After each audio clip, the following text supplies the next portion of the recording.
Hello everyone. So last video I talked about how time shows that the modern scientific view of creation is false, along with numerous other mythologies, as they have no explanation for time, which exists before the gods which created everything. This video we will be focusing on morality.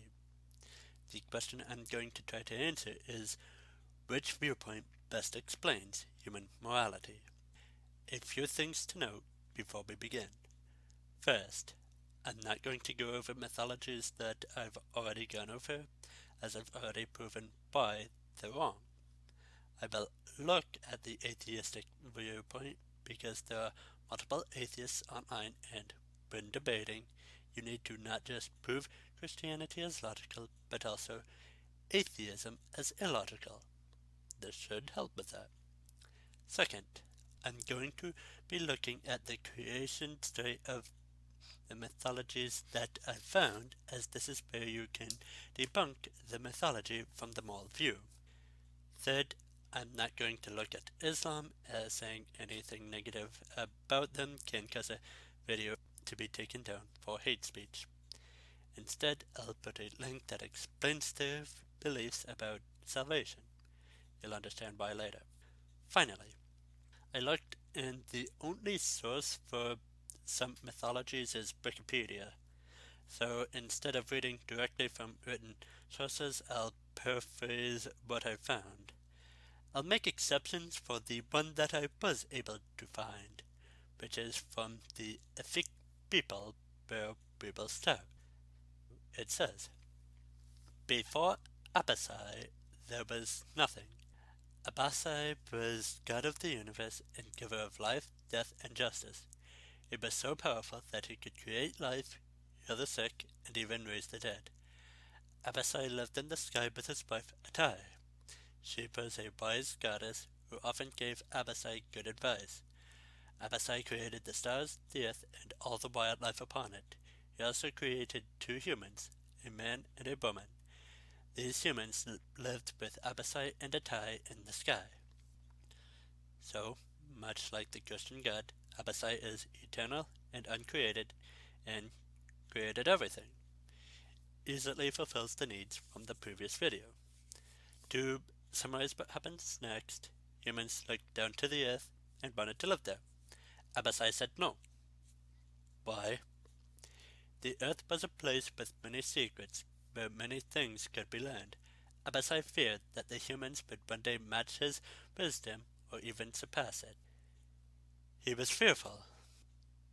Summarizing again, Atai offered letting the humans go to Earth, but they had to return to the sky to eat.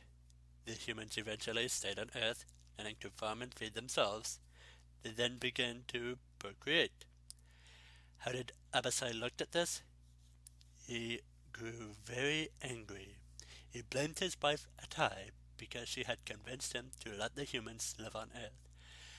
Abasai feared that one day the humans would have learned so much that they would surpass his wisdom. He also feared they would grow so numerous that they would surpass his power. Ignoring how they thought humans could become more powerful than a god that created everything, Abasai was again fearful of humans. What did they do? But Atai had a plan. In order to prevent the humans from growing too powerful, she sent evil into the world in the form of death and discord. They created death and evil out of fear. They tried to keep the people dumb out of fear. Let me ask you this. Can you name someone who killed people they didn't like and controlled information? Perhaps Stalin, Hitler, Mao? Evil dictators. So, morality could not have come from here. The gods are imperfect morally. Let's look at some other gods. The gods of the Sumerians. According to Wikipedia, part of the tablet is missing, but it says that the gods created humans and made comfortable conditions for humans and animals to procreate. After another missing section, it's followed by the gods deciding not to save humans from a coming flood. Choosing not to save your creation, whom you know can feel pain. Not very moral. Okay, but about Baluba? Baluba? According to this, Kabazaya Mpungu creates the bird, then decides he wishes to not be found by man, but gives them a heart that searches for him. Who gives their creation a desire for their creator, but makes them unavailable to their creation? This appears to be a lack of love, without which you cannot be moral. How do atheists explain morality? Well, the short version is that somewhere near our separation from apes, we learned to be altruistic to help the survival of our species. For those who don't know, altruism is defined as the belief in or practice of disinterested and selfless concern for the well-being of others. Helping non-family members simply because we can. But why then do we have people that aren't altruistic, that will hurt others to better themselves? Then there's the wars. Definitely not out of altruism. Again, atheism fails. Now, for the Christian perspective. I'm sure most of you know about the story of the fall of man. The short version is, God told man not to eat of the tree of the knowledge of good and evil, but they could eat anything else. Serpent tempted them, they ate, and God kicked them out. I can already hear some of you saying, so God controlled information, didn't you say that was evil? But God was walking with them, talking with them. They could ask him anything. He didn't keep knowledge from them, just a specific source. He gave them this test to see if they loved him.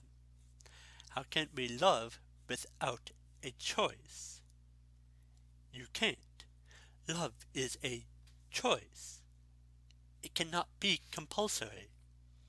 Beyond this, it is explained how we have morality. But we don't all believe the same things are moral. Okay, Hebrews 8:10. For this is the covenant that I made with the house of Israel after those days, says the Lord. I will put my laws in their mind and write them on their hearts, and I will be their God, and they shall be my people. Then, in Romans 1:28, and even as they did not like to attain God in their knowledge, God gave them over to a debased mind to do those things which are not fitting. Basically, since people rejected God, he allowed them to do as they pleased. In 1 Timothy, it even talks about people who have their consciences being seared with a hot iron. Next objection is God sending people to hell. Do parents punish their children? Do they give a warning of what will happen? Yes and yes. Have we been given a warning?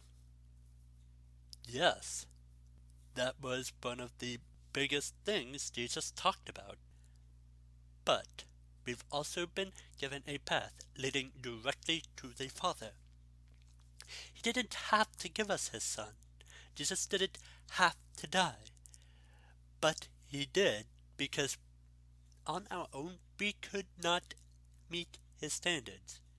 He didn't leave us on our own, hoping we do enough good to outweigh the bad.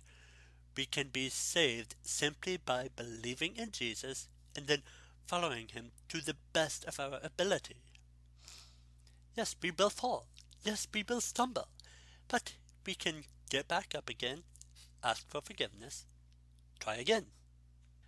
I know you'll next say that not everyone hears of him, so what about them? I've put a video link in the description that explains it better than I can, but the short of it is as follows. God made himself evident in all creation, As such, everyone has some knowledge of him. If they work within that knowledge of him, they're good. He will even reveal more of himself through true searches.